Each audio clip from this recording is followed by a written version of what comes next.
it's been a very long time since we've talked about books, like, at all. The last month recap that I did was May. It is currently October 16th. So we're gonna recap from June 1st until now. We're gonna go month by month in order, but I did spend most of this year reading the Zodiac Academy series, so we'll talk about some books more than others. We're gonna start with June. The first book I read in June was Ruthless Fae. It's the second book in the Zodiac Academy series by Caroline Peckham and Suzanne Valenti. I gave this book 3.5 stars. I really struggled in the middle of the book, and then when I got to the end, I was like really excited for book 3 because something I really like about this series is like one book just continues seamlessly right into the next. There's no gap, there's no nothing. Like if someone gave me the last chapter of one book and the first chapter of the next book and told me they were from the same book, I would fully believe it because it kind of just like flows just like that. I really like that. That being said, there was stuff that like you knew in the first book that you were gonna find out soon. Like you knew that you were gonna find out like what their elements are and like what their orders are and like things like that,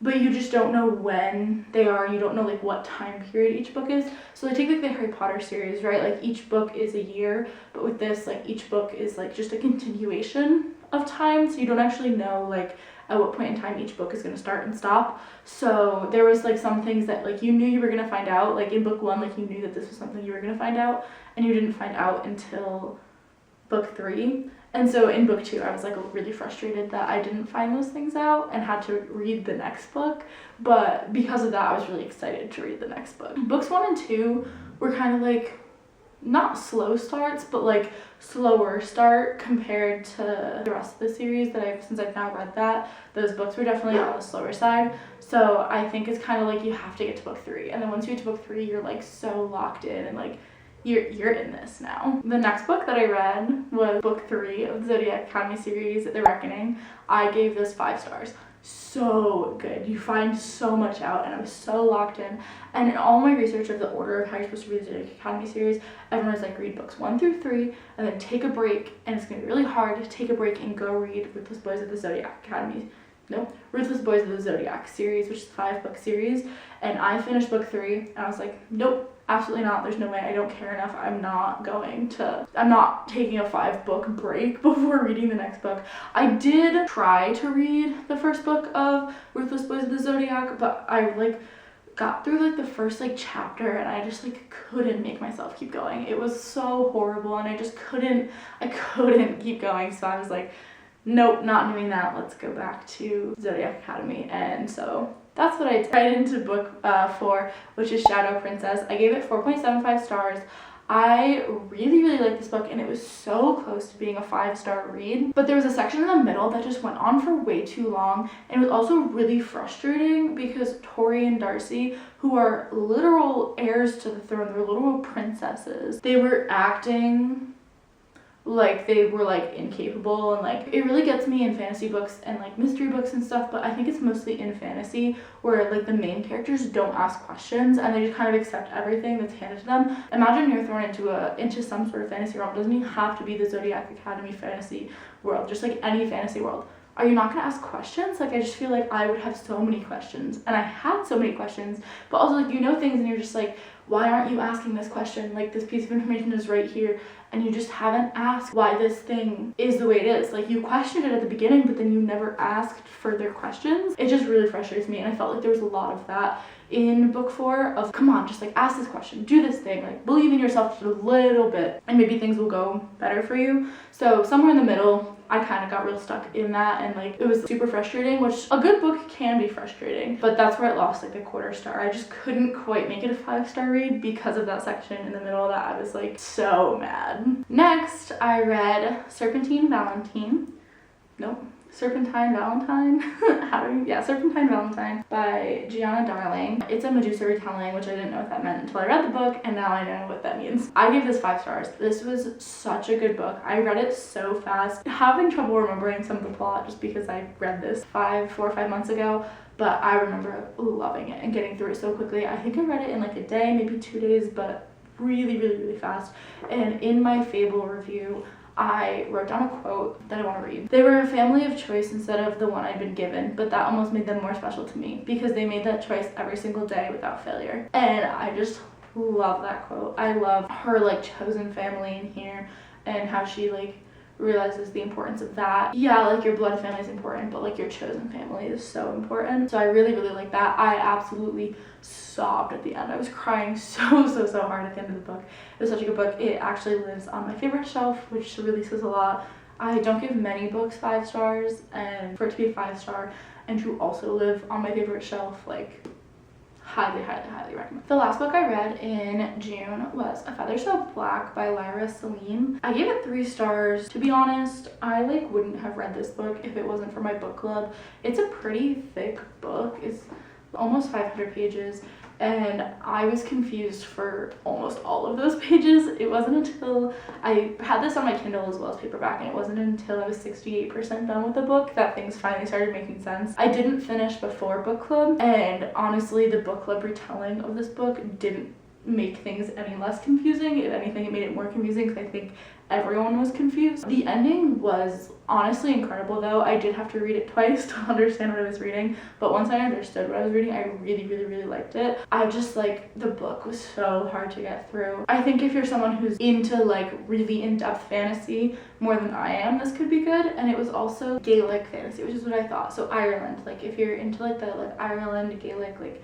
fantasy folk, like if you're into that, then I think this would be a really cool book, but that's not quite my cup of tea, so it was a bit difficult to get through. I do think I recommended this to Brady actually though, because I think he would really enjoy it because he can get really into some like heavy fantasy, but I don't think I ever read it. It's fine. 3 stars. All right, now we're moving on to July. The first book that I attempted to read in July, I ended up DNFing, and it was July the Green Doesn't Care by Ashley Herring Blake. I think I read 5 pages of this book and put it down, which is so unlike me. I'm not like a huge DNFer. Like I feel like if I'm starting a book, I'm gonna read the book, but I couldn't get past a few things. There were like so many words or phrases that really just reminded me of Taylor Swift. Not even, I don't know if they were intentional, but it was just like, it felt like when authors like try to make pop culture references to make their book seem cool or relevant, but instead it just makes it feel like a little bit like cringy and like not great. And I don't know if that was the intention, because like, nothing was like a direct Taylor Swift reference, but just a lot of like the wordings, like maybe I was like jumping to conclusions there, but I just couldn't get past that. And then also just straight up the fact that the main character's name is Delilah and she lives in New York City. Plain White Tees was playing in my head the whole time. Like I could not look past the fact that her name was Delilah and she lives in New York City. Like every time I read her name, Hey There Delilah started playing in my head, and I just couldn't stop it. Like I tried so hard, and I just couldn't do it. And then also the other female main character, I think like the love interest, I didn't get far enough to know that, but her name's Claire Sutherland, but they only ever called her by her full name. It was only ever, oh, Claire Sutherland. And I just like, that annoyed me a bit. And also I just couldn't stop thinking of Spencer Sutherland, and I don't listen to his music very often. I just like know of him, but every time it was like Claire Sutherland, I was like Spencer Sutherland, and I just like, I don't know, it just really was like bothering me that they were only referring to her by her full name. Not the book for me. I honestly have no idea what the plot of that book even is, or if like the actual plot is good. Maybe if it wasn't, her name wasn't Delilah, or maybe if she was Delilah but from, I don't know, literally anywhere but New York City, then it would have been okay, but I couldn't do it. I could not do it. So started off July with the DNF. Next, I read The Winners by Frederick Bachman. I actually did this as an audiobook only, and it was really good. I had a couple like long drives, and so I was able to listen to this while I was driving. 5 stars easily. This is part of the Beartown series, so it's Beartown, and then Us Against You, and then The Winners. And I really, Us Against You, the second book, like almost put me in a slump, and I just like was not gonna read The Winners, but then I don't know what came over me and what made me decide to, but I decided to, and I'm so glad that I did. 5 stars easily. I cried so much during this book. It was so good, and it's like a hefty book too.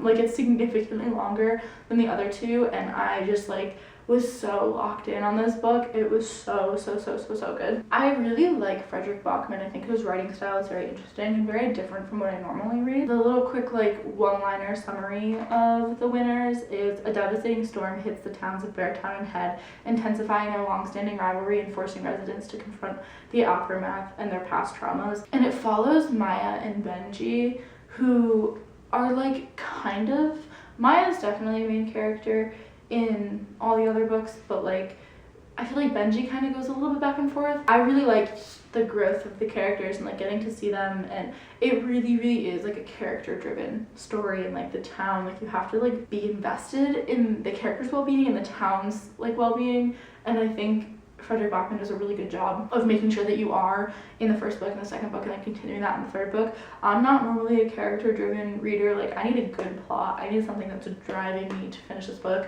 And I don't know, I had that, even though it really is just like a story of those characters. And like his writing style is so interesting to me, because he'll within the same chapter like have multiple different points of view, and you only know it switches because there's like a break in the text, and then he'll start at the next section with like that character's name. So that was also interesting in listening to it. I don't remember having trouble with that at all. I think I had a pretty easy time. I don't remember if the narrator changed their voice at all in that, but I don't remember being confused. I think I was more confused reading. Next up was a book that I've been waiting to read for so long, and I was just like kind of scared of it.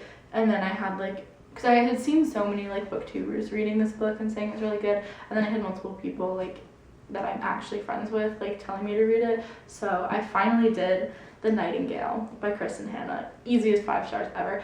This is a long book. It's almost 600 pages, and I got through this in like 2 or 3 days. Like I was cruising through this book. The writing isn't like difficult writing to read.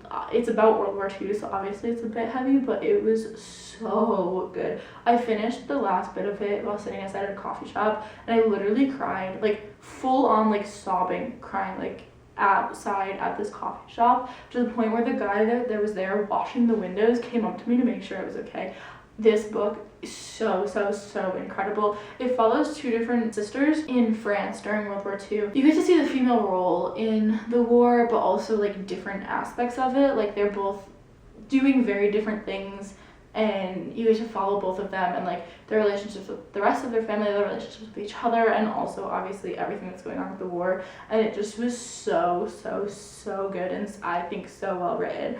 I have yet to read another Kristen Hanna book. I really want to. I think I'm scared that it's not going to be as good as this one is. I kind of have trouble where if like I read a book that I really like by an author, if the next book doesn't live up to my standards or like live up to my expectations because of the first book, then it like doesn't ruin the first book, but it just does a little bit. And so I've been a little scared to read another Kristen Hanna book, but I think I'd really like to, because this book was so incredible, and I'd recommend it to anybody in a heartbeat. Even if historical fiction is not a genre that you normally read, it's not one that I read. This is the only historical fiction that I've ever read, but I highly recommend this to literally anybody. If you like reading, go read this. Like right now. After The Nightingale, we hopped back into the Zodiac Academy series with book 5, Cursed Fates. I gave this a 4-star, but my cable review of it is kind of funny, so I'm gonna read you what I wrote. I said, and I quote, "They're all so dumb. All Darcy does is drink dumb bitch juice. This book makes me so mad. Like, that's not a bad thing. I'm just so mad. Also, the ending made me sick." And it took me a minute to like remember how this book ended, where this left off. No, the ending made me feel physically ill, and I was like so scared to start book 6. And so instead of starting book 6, I actually went ahead and went back to Ruthless Boys of the Zodiac and started that series, because I just couldn't. I was so scared to read where that plot line was going. I was so scared of where it was going to continue in book 6. Through this book, they just made me so mad. Like, the decisions that Tori and Darcy were making were just like, girl, think for 2 seconds, think. But I really enjoyed the book. Like, it was really good. It was significantly less frustrating. I thought they were all being really dumb, but it was like in a way that was less frustrating than the book before. Like, the book before I was getting mad at them, but here I was just like, girl, like, this is ridiculous. Like, please use your brain. But yeah, I thought it was really good. And like the character development, because like there's some characters in the first book that I hated, and now by book 5 it's like, oh no, like I actually like you, like you've grown as a person. Yeah, it's hard to talk about series, and especially like this series where it's like it continues so heavily from the past book. Like, I can't describe what happens in this book at all without giving spoilers. After that, I took a pause for a minute because of how ill the ending made me feel. And I read the book You, Me, and Heather Summers by Madison Rose. I gave this 4 stars. It was a romance. I got to read the arc of this book, which was really, really cool. I've never got to read the arc before. So I had it on my Kindle, and I actually just went to the beach and just sat and read it, and it was really good. It was like cute and lighthearted and fun, and just, it was a romance, and the main characters were high schoolers. Like, there was only so much like that you can expect from that, but it was definitely a good book, and I'm glad that I read it, and it was perfect for the middle of summer, perfect to sit and read on the beach. Jumping back into the Zodiac Academy world, I read The Big ASS Party, which is a novella that you're supposed to read. It's book 5.5. And I haven't read most of the novellas or little side stories or things that you can do for Zodiac Academy, but I kind of wanted like a good palate cleanser, and Brady said that this would be a good like staying in the world, but like a kind of a breath of fresh air from everything that had been happening. And it's from Geraldine and Max's perspective, which is super fun, especially listening to the audiobook because the voice for Geraldine is just hilarious, and like it just is so much better on the audiobook. So I ended up listening to this instead of reading it, and it was good. I gave it 3.5 stars, which honestly for a novella I think is pretty high. I think it's really hard to do a lot with such little time, but it definitely set up some plot that was going to be brought up later in the rest of the Zodiac Academy series, so I think it's really good to read, and it didn't take very long. Alright, jumping into August. August, I spent the month traveling around Europe. I went to like 6 different countries in like just over 3 weeks, like 3.5 weeks time. And so all I did was read Ruthless Boys of the Zodiac. I started the series when I was leaving, and I read books 1, 2, 3, and 4. There's 5 books total. So I read Dark Fae, Savage Fae, Vicious Fae, and Broken Fae. I gave them all 4.5s except for the 3rd book, which is Vicious Fae, and I gave it a 5. I don't remember why I gave it a 5. They kind of all blend together because it's the same as like Zodiac Academy, where it's like one book ends and the next book like starts like right there. But this is following Elise, Gabriel, Dante, Ryder, and Leon, who go to it's a different, like Zodiac Academy is like the top tier school. This is the place to be if you have money, if you're smart, if you're like really strong fae, you'll be here. And they live in Alestria, and I don't remember the name of the place they went to school. I think it's Aurora Academy. But that's like literally the complete opposite end of the spectrum. Like nobody takes the school seriously, no one takes the town seriously. The town is like run by 2 different gangs, which are like Dante's gang and Ryder's gang, and like they're always fighting. The Celestial Council kind of just leaves them to be because like they contain themselves, and the violence is all gang violence, and it's not like any sort of like rioting or anything like that. It takes place there, and like you follow that. The start of the 1st book is definitely a bit rough, and I was like, oh, like this is not what I want to read at all. But if you can power through, like I think it was like the first 2 or 3 chapters, then this series, like I haven't finished Zodiac Academy series yet, but I think I like this series so much more. I think like the decisions that they make are so smart, and like their thought processes make sense to me, and they're not like doing things that I think is stupid.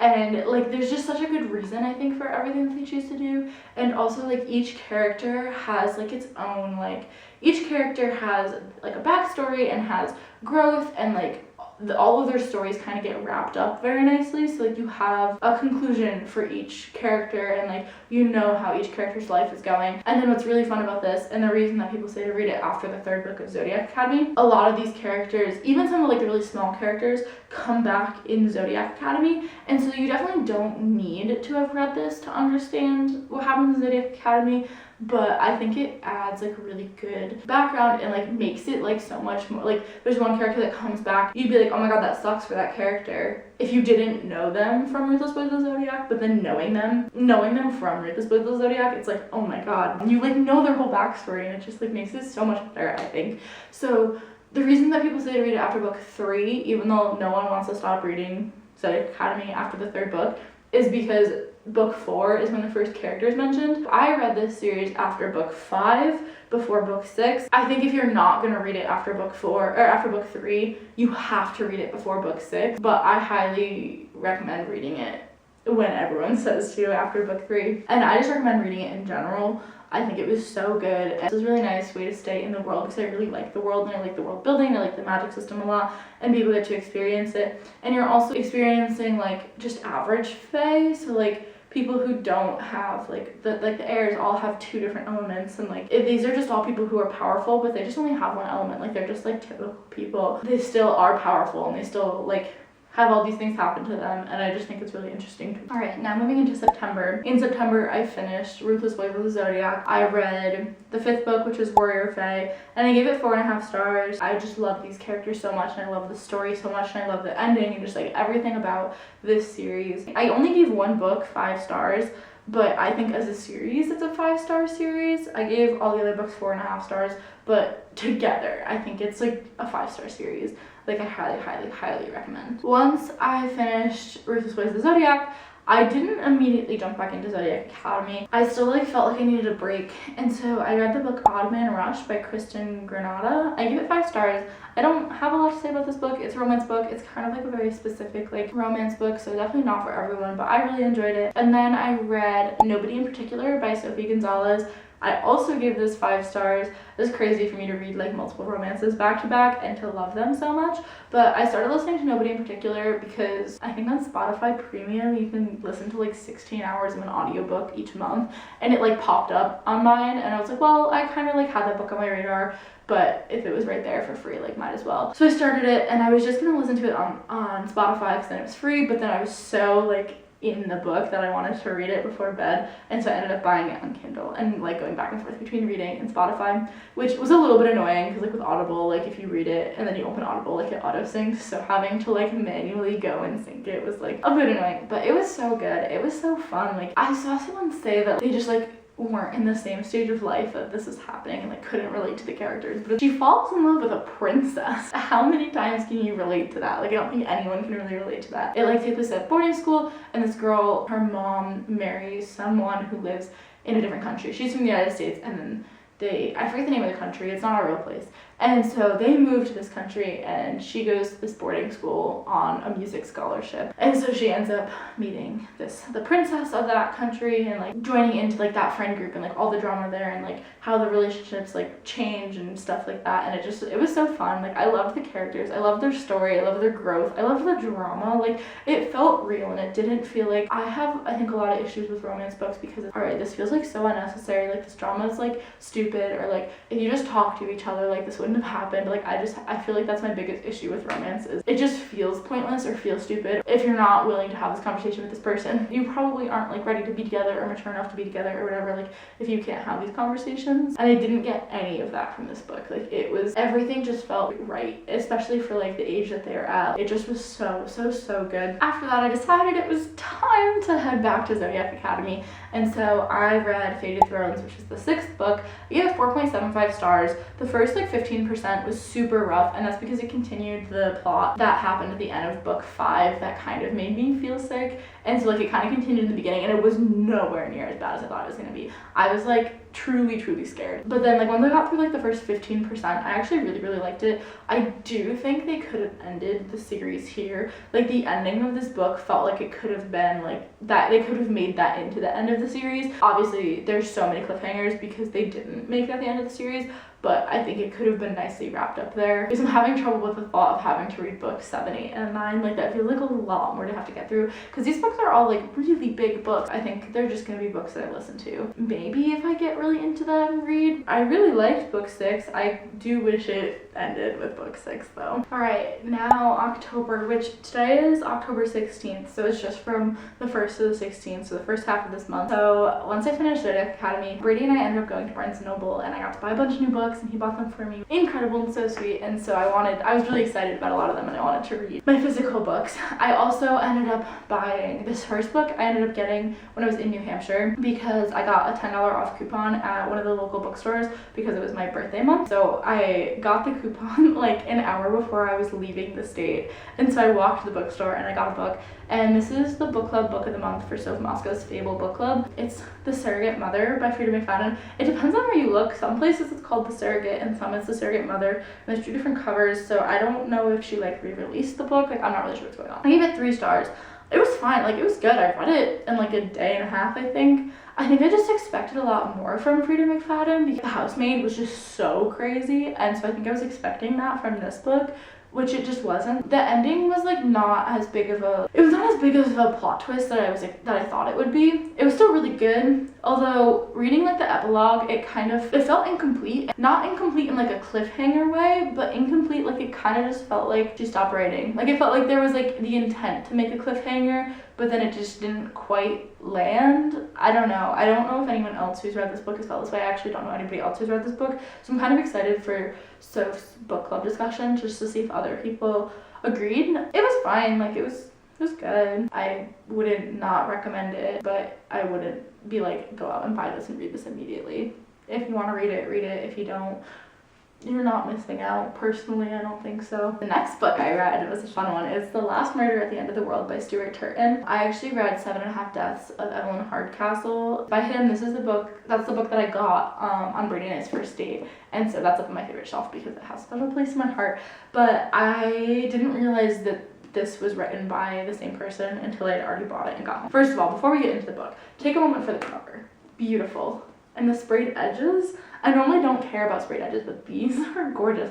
I'm a sucker for a lighthouse. I gave this book 4.5 stars. It was not at all what I was expecting. I thought it was gonna be more mystery thriller, but I'd call it sci-fi, like dystopian, like future mystery. It wasn't like a page turner mystery. Like I wasn't like, oh my god, I need to know. But in a way I was, but in just like a more casual way. I thought it was really good, and the ending was both, I want to say it was not what I expected, but also like I wasn't, no, this makes perfect sense. Like I didn't guess that, but that absolutely fits. It's absolutely like the right ending to this. I don't know, his writing is just so different, and I don't know how to explain that. It's really good, and it just is so different than anything else that I've read. His writing is not like Frederick Bachman's, but the two of them both have very unique writing styles to me, and so I think that was part of the draw to this book and part of what I liked about it so much. It took me a little bit longer to read than I thought it would, but it was so good. There's this island, and it's one of the Greek islands actually, and it's supposedly like the last island with people still alive, and there was like this fog that came and like took over the whole world, and like I think in the fog are these bugs, and they end up like killing you, and somehow on this island they were able to get like a protective barrier up around it.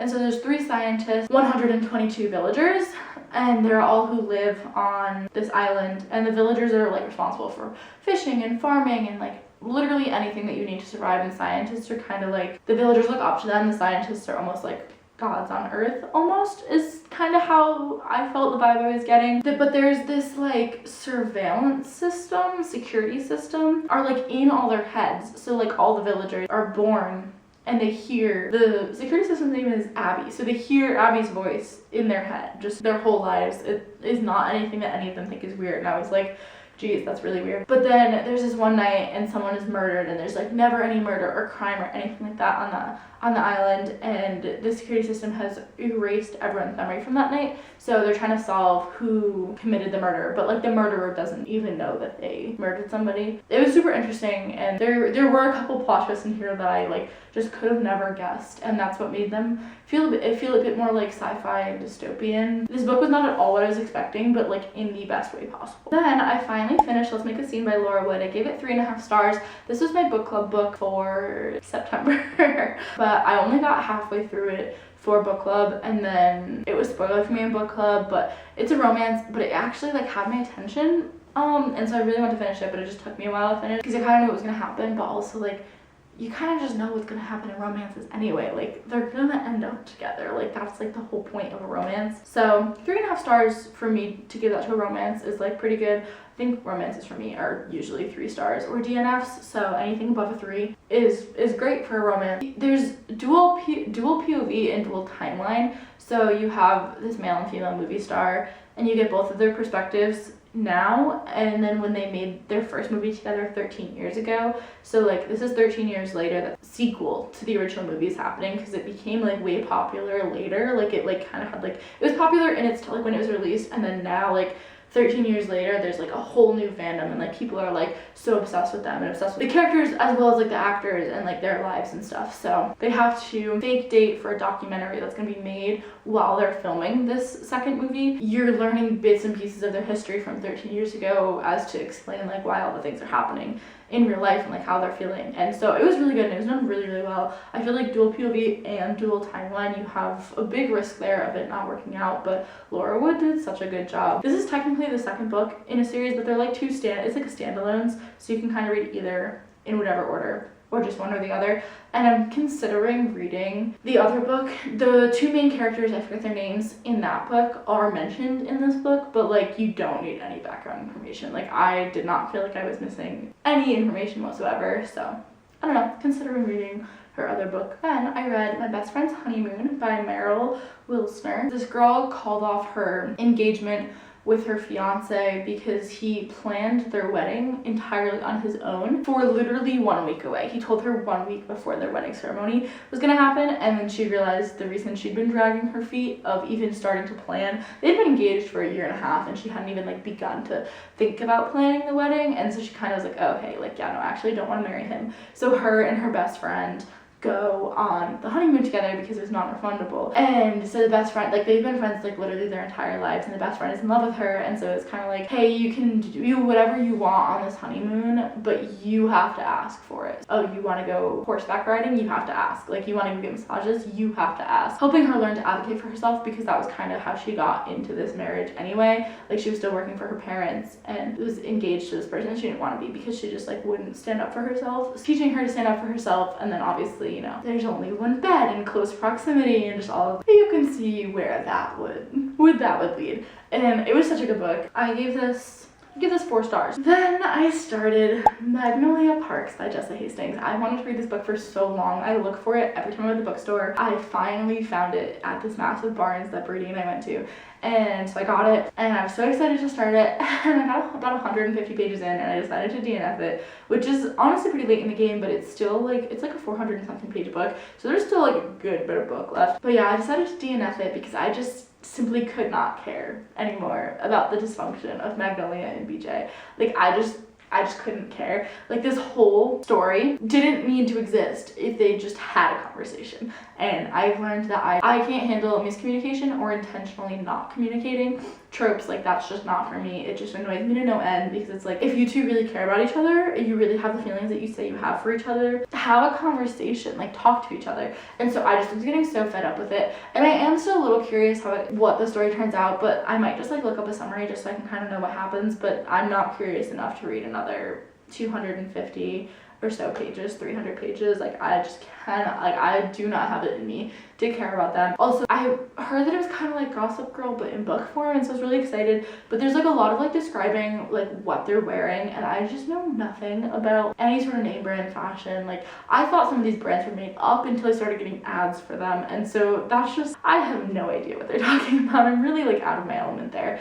And I don't know, I couldn't do it. But this leads me to the books that I'm considering starting. So I have The Teacher by Frida McFadden, and I'm only considering this because I think a good like popcorn mystery might be beneficial to me. Another mystery I have Brady pick this out for me is Safecracker by Jessie DeRoy, possibly this one. And then completely different genre, this was my blind date with a book that I got in New Hampshire. It's The King of Frost and Shadows by Jen L. Gray, and I'm considering reading that. Honestly, I just think the cover's gorgeous and the sprayed edges are gorgeous, and I don't even really know what this is about. It's just a really pretty book. I also have The Bee Sting by Paul Murray, which sounds really interesting. It's kind of like, how far back do you have to go for things to have affected what's happening now? Like, could something like a bee sting change like the entire course of your life without you even knowing it? But I don't think I'm in the mood or mental state to get into like a book that's gonna give me an identity crisis. So I think we're gonna wait on this one just for a little bit. That's all 22 books I've read since we last talked books.